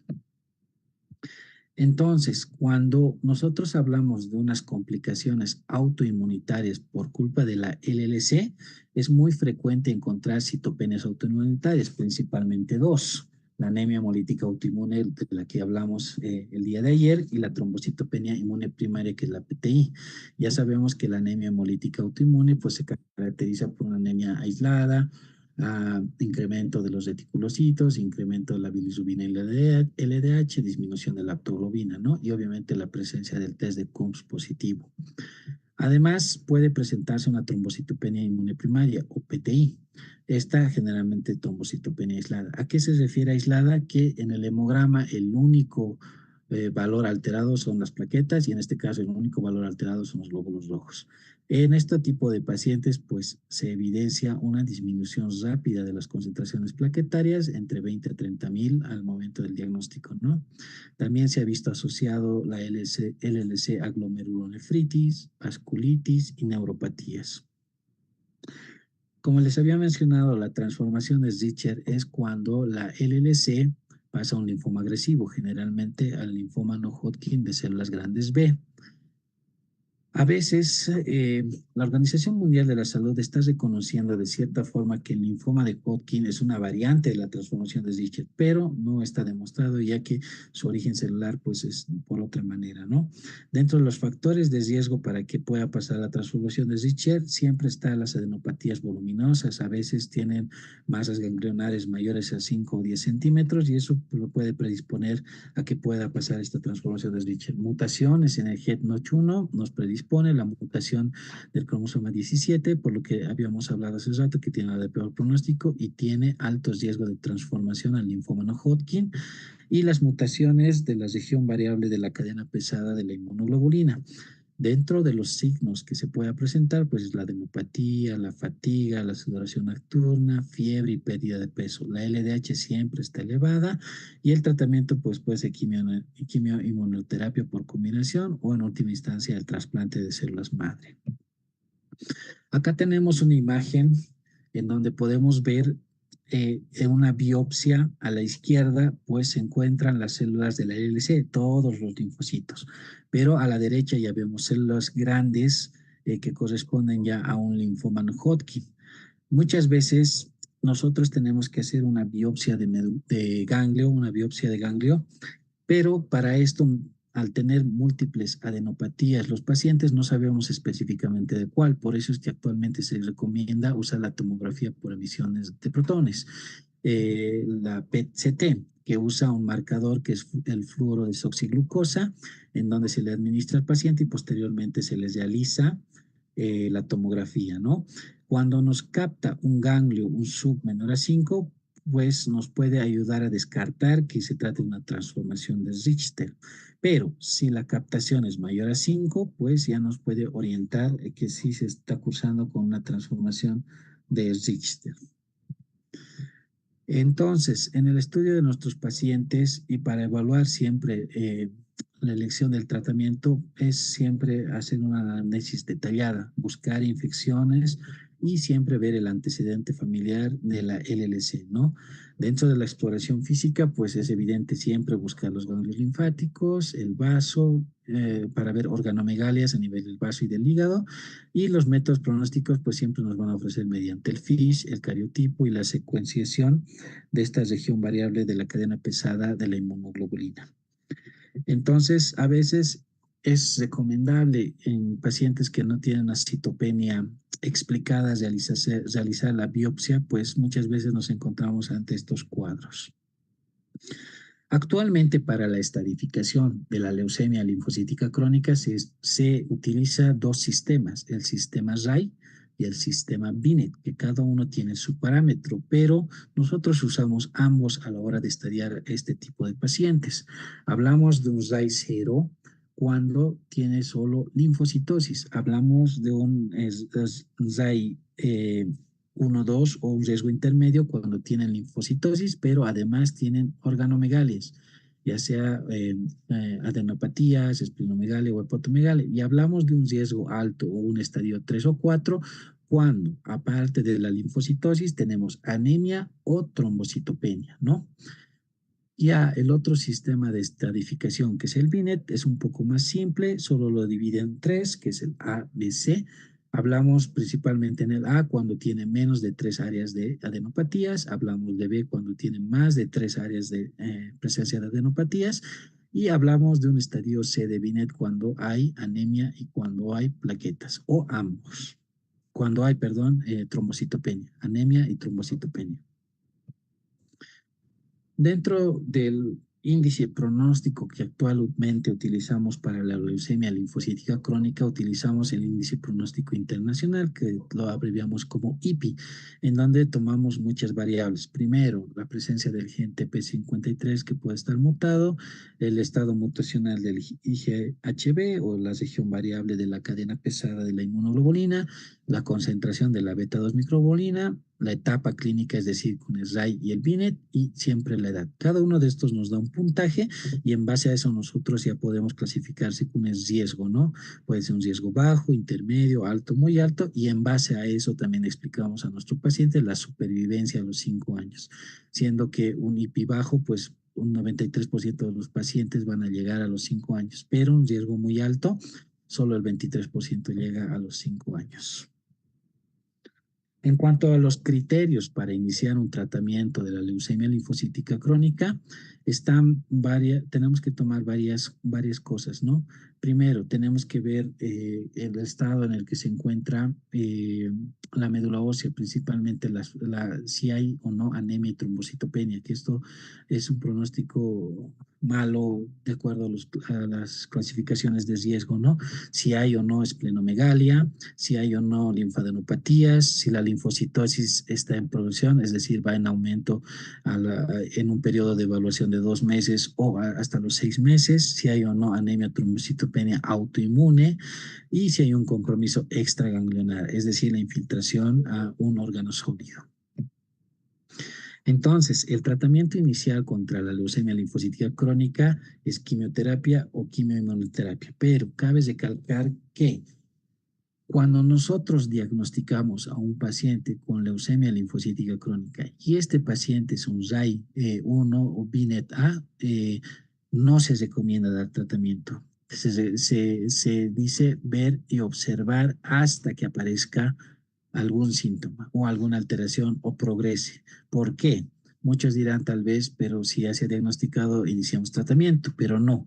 Se ha hecho diferentes estudios a pacientes que han sido diagnosticados, les han dado tratamiento y a pacientes que no han decidido no dar tratamiento y solo observar, y las tasas de respuesta, las tasas de supervivencia al final de los 5 años prácticamente ha sido igual. Por eso es que no se recomienda dar tratamiento a menos que haya síntomas. El esquema más utilizado actualmente en pacientes jóvenes, es decir, menor de 65 años, es el esquema FCR, que está en base a fludarabina, ciclofosfamida y rituximab. Entonces, en algunos ancianos podemos asociar o bien rituximab, o bien bendamustine, o bien obinutuzumab, o algún alquilante, o el cloramucilo, ¿no? Eso se evalúa de acuerdo a la edad, obviamente al estado general del paciente, a las comorbilidades y obviamente a la presencia de los anticuerpos que estén presentes al momento de realizar el inmunofenotipo. Se ha evidenciado también la presencia de los beta-Cas o tirosina sinasa de Bruton. Se ha desarrollado fármacos que van a atacar directamente a este nivel, que es el ibrutinib especialmente, es un inhibidor selectivo, pero tiene algunos efectos adversos que son diarreas, dispepsias, puede producir mayor riesgo de hemorragia, fibrilación auricular. También se ha visto que ante la presencia de la alteración del P13K hay un inhibidor reversible que es el idelacilib. Tiene también algunos efectos tóxicos que hace que haya alteraciones hepáticas, puede haber diarrea, colitis, neumonitis o algún tipo de erupción a nivel de la piel. Otros tratamientos que sugieren para este tipo de pacientes está el venetoclax, que es un inhibidor selectivo del BCL2. Ya Federación de Farmacología Americana pues ya lo aprobó recientemente para los pacientes con LLC que son resistentes al tratamiento convencional, generalmente de la deleción del cromosoma 17. Tiene algunos efectos tóxicos como neutropenias, diarreas o puede provocar un síndrome de lisis tumoral. Dentro de los tratamientos inmunitarios también se sugiere usar el CAR-T, que son los linfocitos T quiméricos que van a ir a actuar contra el receptor antígeno de estas células. Pero también está la opción de trasplante de células madre o los fármacos inmunomoduladores, que una opción es la lenalidomida.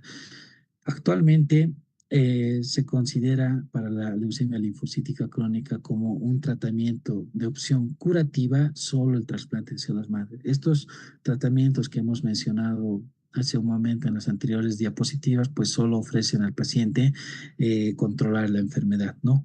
Pero la que más ofrece opción de curación es el trasplante de células madre. Ahora, nosotros cuando evaluamos a un paciente, pues tras inicio del tratamiento siempre tenemos que evaluar si ese paciente ha entrado o no en revisión completa.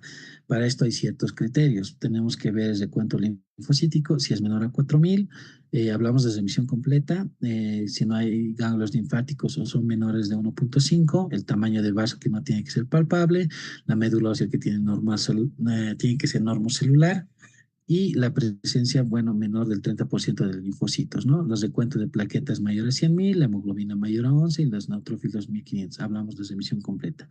Hablamos de una respuesta parcial cuando el recuento de linfocitos solo ha habido un 50% o menor al 50%. Es decir, si tenía un paciente una linfocitosis de 12.000, solo ha llegado a 6.000. Entonces, ya podríamos estar hablando de una respuesta parcial. Los ganglios linfáticos solo han bajado de tamaño un 50%. Y al igual que el tamaño del vaso y del hígado, ¿no? Y la infiltración a nivel de la médula ósea, pues menos del 50%. También las plaquetas tienen que estar mayor a 100.000 y la hemoglobina mayor a 11, ¿no? Hablamos de una enfermedad estable cuando no cumple criterios ni de respuesta completa, ni de respuesta parcial, ni de enfermedad progresiva. Entonces, hablamos de este paciente que se encuentra en una enfermedad estable. Hablamos de una enfermedad progresiva cuando hay un incremento, es decir, de 6.000 linfocitos ha subido a 12.000.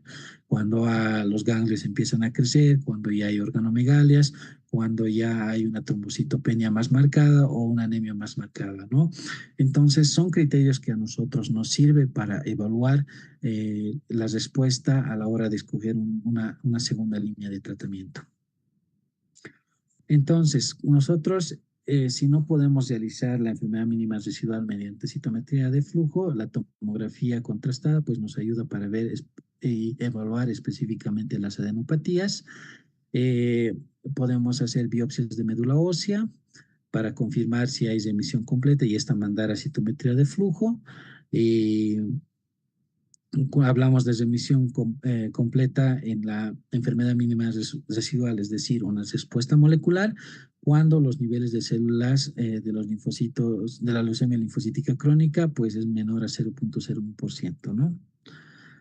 Entonces, nosotros hablamos de marcadores de buen pronóstico o de mal pronóstico cuando evaluamos ciertos parámetros. De buen pronóstico cuando es el estadio clínico de RAI o BINET bajo, cuando no hay una infiltración clara de los linfocitos en la médula, el tiempo de duplicación de los linfocitos mayor a 1 año, hay una negatividad del CD38, hay una negatividad del SAP70, ¿no? O niveles bajos.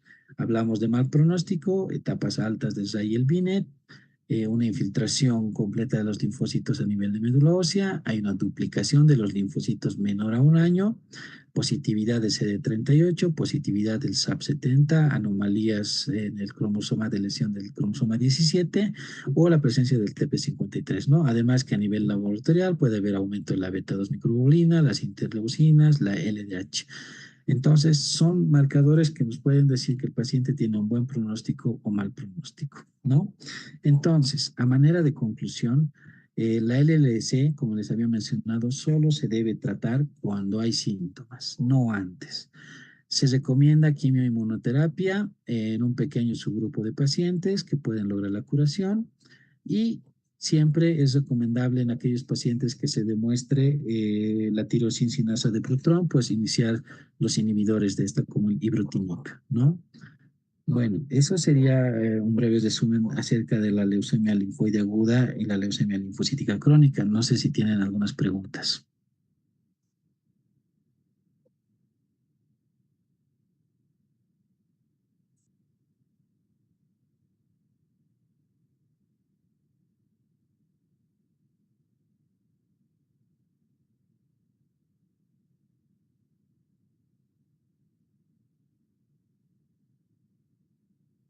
Bueno, entonces vamos a pasar a algunas preguntas que se han desarrollado.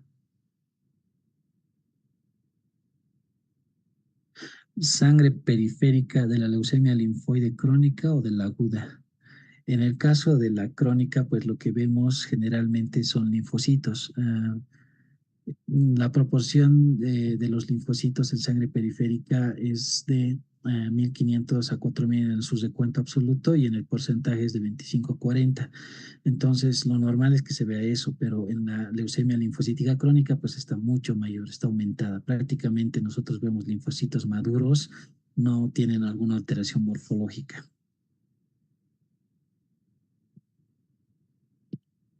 Bueno, vamos a hacer algunas preguntas. ¿Qué es la leucemia linfoblástica aguda?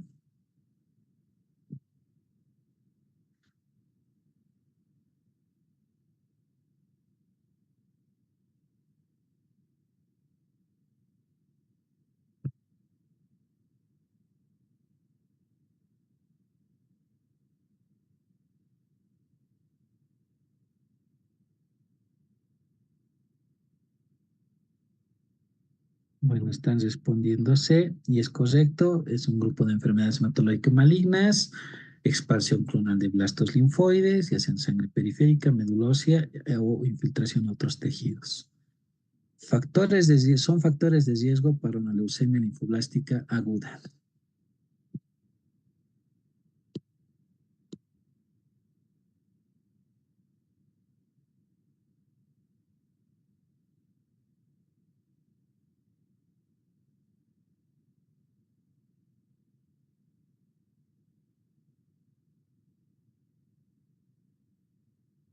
Bueno, la mayoría va respondiendo pero la, la, la mayoría va respondiendo y es la respuesta correcta, ¿no? Eh, los factores de riesgo predisponentes, la exposición directa a pesticidas, radiación. El hermano gemelo no tiene nada que ver y el peso no tiene nada que ver. Según la morfología, ¿qué tipo de LLA se asemeja al linfoma de tipo Burkitt? Que es un linfoma agresivo, el de peor pronóstico y una mortalidad alta si no recibe un tratamiento oportuno. Bueno, todos van respondiendo la respuesta C y es evidente la L3 por la presencia de vacuolas en este tipo de blastos. Mujer de 43 años consulta a su médico por cansancio, astenia, dinamia y porexia. Se realiza una analítica, se destaca una anemia de 7, trombocitopenia de 65.000, leucopenia de 1.800, tiene un volumen corpuscular medio de 108. Al examen físico se evidencia una lengua de papilada. ¿Cuál sería el diagnóstico más probable en esta paciente?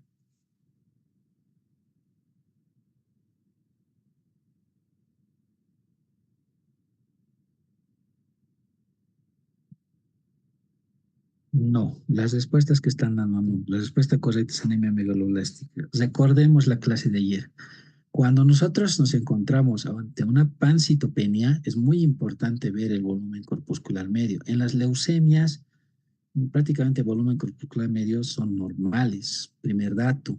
Segundo dato, aquí solo mencionamos la leucopenia de 1.800, no vemos los neutrófilos y linfocitos, probablemente estén normales y no hay evidencia de que se haya visto blastos. Por eso es que el diagnóstico más probable es el de anemia megaloblástica. ¿Por qué? Además, al examen físico se evidencia la lengua de papilada, ¿no? O la lengua geográfica o la glositis que ayer mencionábamos en la charla.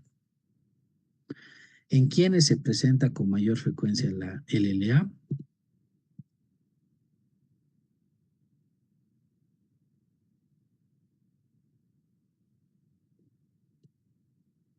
Exacto, en niños. Y el segundo pico, pues es en los ancianos prácticamente, pero la mayor frecuencia es en niños. La meningosis leucémica se manifiesta en...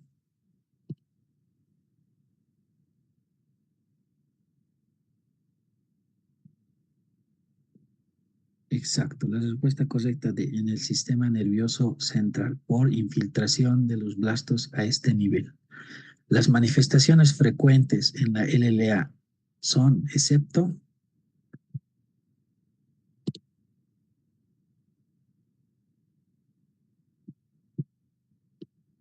exacto, excepto dolor lumbar, que puede ser signo o síntoma de cualquier otra afección, ¿no?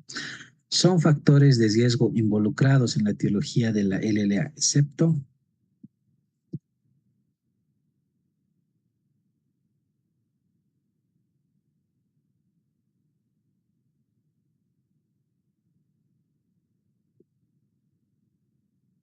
exacto, excepto A. No, los procesos infecciosos crónicos o a repetición, pues no te predisponen a la leucemia linfoblástica aguda. En la LLA es frecuente la anemia. ¿En cuánto se encuentra generalmente la hemoglobina?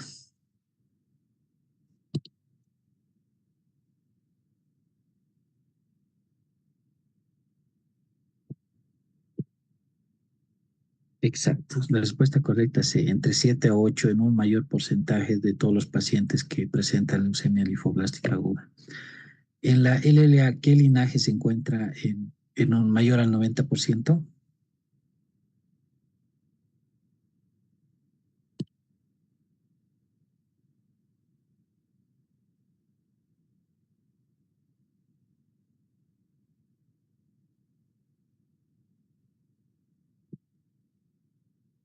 Exacto, células plásticas leucémicas, que es lo que vamos a encontrar más del 90%, ¿no? En la LLAB madura se conoce también como,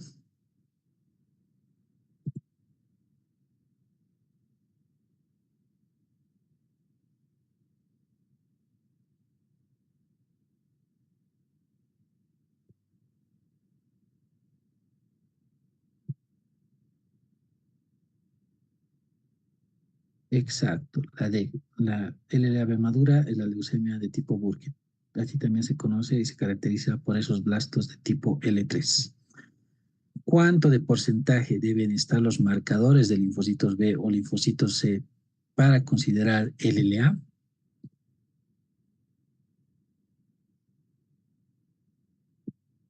Exacto, el diagnóstico se hace mayor al 20%. ¿Cuál es la opción más prometedora en la recaída de una LLA a nivel del sistema nervioso central?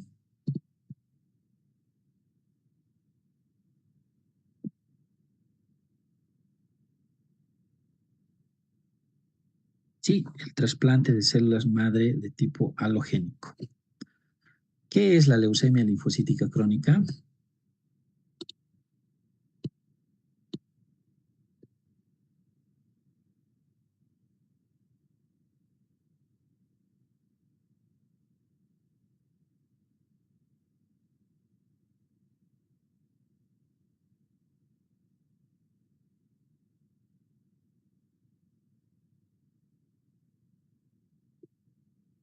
La respuesta correcta es A.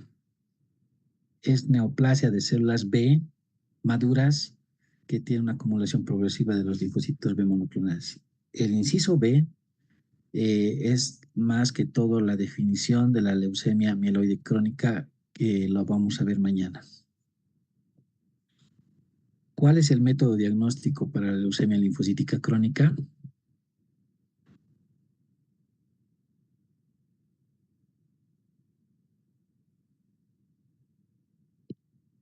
Exacto, es el inciso A, ¿no? El aspirado de médula ósea y obviamente el inmunofenotipo.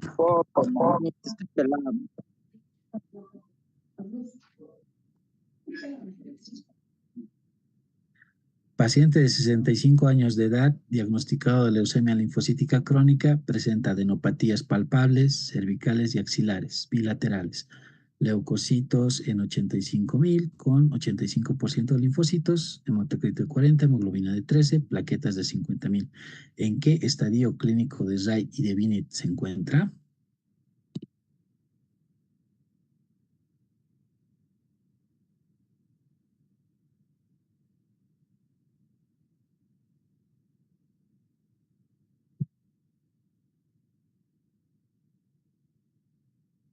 Exacto, el estadio D. ¿Por qué? Porque tiene trombocitopenia, ya prácticamente nos ponen un RAI 4 y la presencia de las adenopatías. ¿Qué linaje celular se presenta más en la LLC?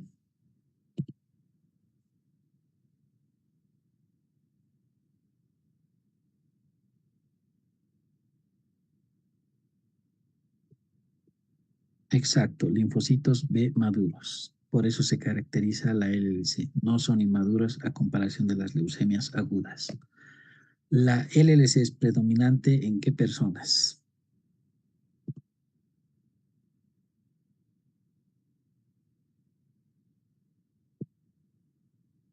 Exacto, ancianos. ¿Cuál es la proporción de varones frente a mujeres en la LLC?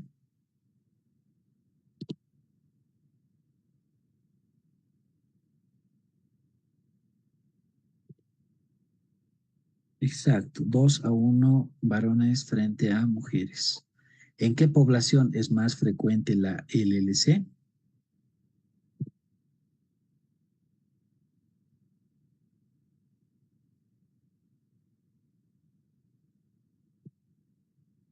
Exacto, caucásicos.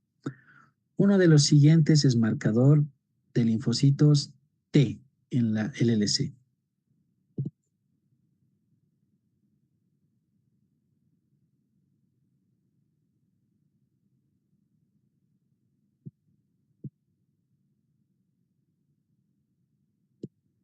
No, no es la B, es la C. El CD5 es marcador de los linfocitos T. Son complicaciones de la leucemia linfocítica crónica, excepto